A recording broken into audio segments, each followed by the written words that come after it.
skilled basketball player I ever seen is Kobe Bean Bryant. The guy that always gave me the most problems actually was Tracy McGrady. This dude was unbelievable, man, because he could do everything. I think I told him one time, I said, bro, you could do everything I could do on the court, but you were 6'10".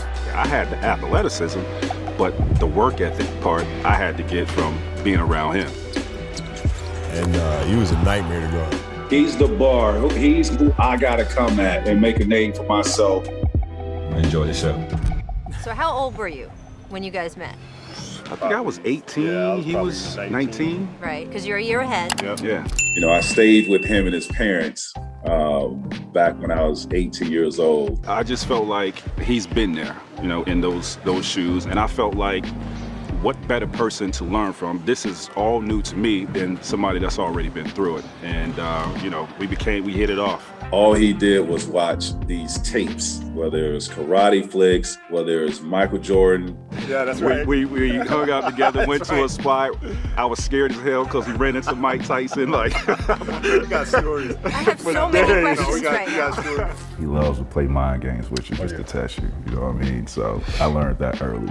he likes to play mind games, and he always trying to get an edge on whoever, his opponents, whatever. I don't care if I'm his friend, whatever. So, It's like, man, I would never play pickup. It's like, because how many reps you gonna get playing pickup basketball?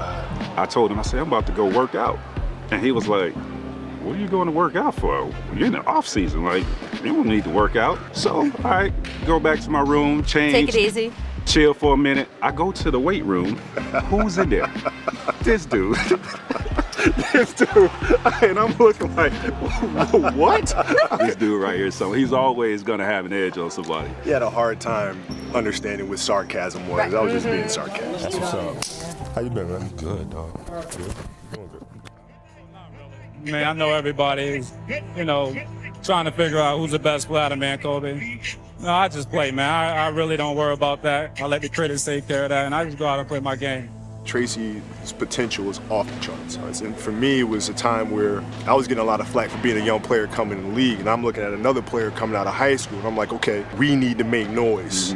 Like, we need to show these old guys that we can come out of high school and do some serious damage. My first 2-3 seasons, I probably wouldn't have made it through those seasons if it wasn't for Kobe. My first year, I called him like every week, or more. It was a lot that I talked to him on the phone because I was going through it, and I know he went through it his rookie season. He came in a year before me, same footsteps, straight out of high school, and you know he went through some turbulent times in his rookie season, and same with myself.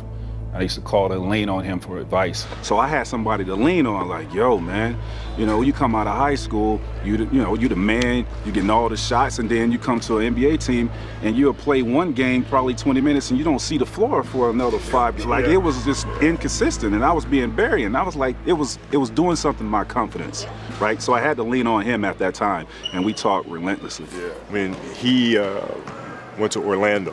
When he was with the Lakers, I got to Orlando. He was playing for the Lakers and playing for championships. His mindset was on winning championships, so our relationship went like this. And we were trying to win our championships in LA, so I absolutely buried myself even more so in the craft and literally cut everybody out of my life and just focused on that. We started, you know, he saw me coming up. That's what I mean. He kind of, you know, separated himself a little bit, and I understood that. Like, I want to do the same. I don't want to be friends with somebody that I'm really gunning for, you know what I mean? He was doing his thing, trying to win championships. Hell, I'm just trying to be relevant and win scoring titles and do something with my team. And me over here, I'm competing, trying to win scoring titles because I'm not competing for championships. And I can't answer for him, but I was watching him from afar when I was in Orlando, especially the 02-03 season when I led the league in scoring. And this dude rung off like 9 straight 40 points. I was like, oh, hell no, I can't let him come get me for the scoring title. I might not win a championship this year, but I'm damn sure getting this scoring title. But I remember in the playoffs, you guys were playing the Milwaukee Bucks in one year. And me and Vanessa went out to lunch and went to a restaurant, and they had TVs in a restaurant. I remember sitting there and watching, I mean, you just were cooking, big. And I remember sitting in the restaurant watching that and telling V, I said, man, that dude's the real deal. He's made it. I mean, we started out like as youngins together, but I remember feeling like such a sense of joy because of what he was doing. So even though I've never actually told him that, there's a sense of pride. And that's as mushy as I'm going to get. I knew I was going to get his best. There was no backing down. Like, I knew I had to come and play against this dude every single possession. And it brought the best out of me. Because, you know, you play some of these guys, some nights, you know, you could drop 40 and you don't really have to go hard. With him, yeah, you sleep on him if you want to. You get embarrassed. So, I mean, I relished those opportunities. I knew because he was older than I was, he came into the league before me. I knew I had to sharpen my skills and my one-on-one skills if I wanted to compete against him. This is the guy that I'm gunning for. He just brought the best out of me. That's just what it was. And I worked religiously of trying to get better. All of that stuff came from him, though. Like us training together as young pups and seeing how he worked. And then watching him as he became this, you know, one of the greatest players to ever play the game, the footwork, right? How he approached the game. I took a couple of his moves. And I'm going to sit here and say it, he don't have to. I know he took a couple of my moves. He made me fall. You shook me so bad one time. I said, oh, man. Yeah, but you embarrassed my whole team when he went down on the other end and dunked on everybody and got a tee for smacking the board. So you have told a story That was like 98. I came in 97. I was 19 years old. about the two of you on a trip to Germany That was Paris. where y'all played one-on-one supposedly in a Yes. gym, and according to you, you won. I did win. He supposedly smoked. We didn't play one-on-one. We were over there. We took our trainers with us. Did play one-on-one. We wasn't keeping score. What we were doing, Who wasn't keeping score?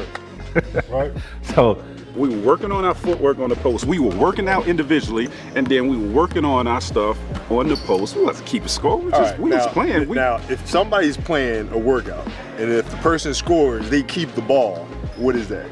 We wasn't keeping score. when it first came out, I was in China, bro, and my Chinese partners was showing it to me like, Kobe said he beat you 11-2. 11-3. What? Say he demolished you or something like that. So I'm reading, I'm like, hold up. So I called Kobe, like, bro, what? What are you talking about? I'm not gonna pull a number out of thin air. I remember specifically. You can't believe the guy that doesn't even know the location where we were playing at. He was like, yeah, man, you remember our trip to Paris? No, but he said Germany.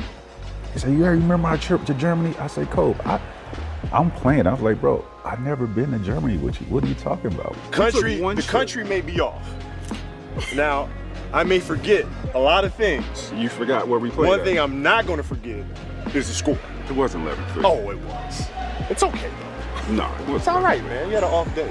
You don't have proof of the 11-3 one-on-one. We don't believe you. You need more people. You and Tracy played together 5 times. You've won them all. You know what? It's fun. It's a challenge. I love challenges, as I'm sure he does. And I think it's what people like to see. I came out early to say hi to Ty Lue, I think it was, and they were telling me, oh, Mac's ready for you, Mac's ready for the game. And I remember reading about you having some tightness in your back. I said, yeah. And I said, yeah, how's his back? Oh, so he's ready for you. I said, is he gonna be fine when I hit him in that? I was cooking in the first half of this game. I had like 21 in the first half. I came up, got a rebound. And Kobe jumped up behind me. And I thought he came down with this elbow on my back. He jumped up behind me, and I swear I got an elbow on my back.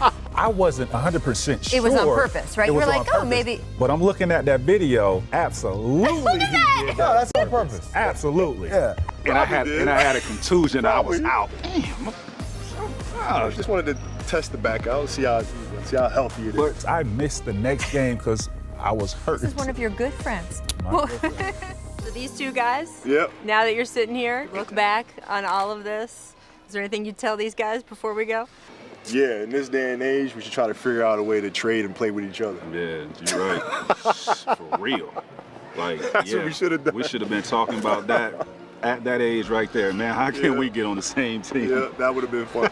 I actually could have signed with the Lakers back in, I think it was 2004, 2005, take less money and go join Kobe and Shaq. I always wish if I had one player to play with, it was this guy. It wasn't like that back then. Like, it wasn't guys you know, being the franchise player, going and join other guys, you didn't sacrifice like that back then. That just wasn't the culture of the NBA. Man, listen, he could do everything I could do, but he was taller.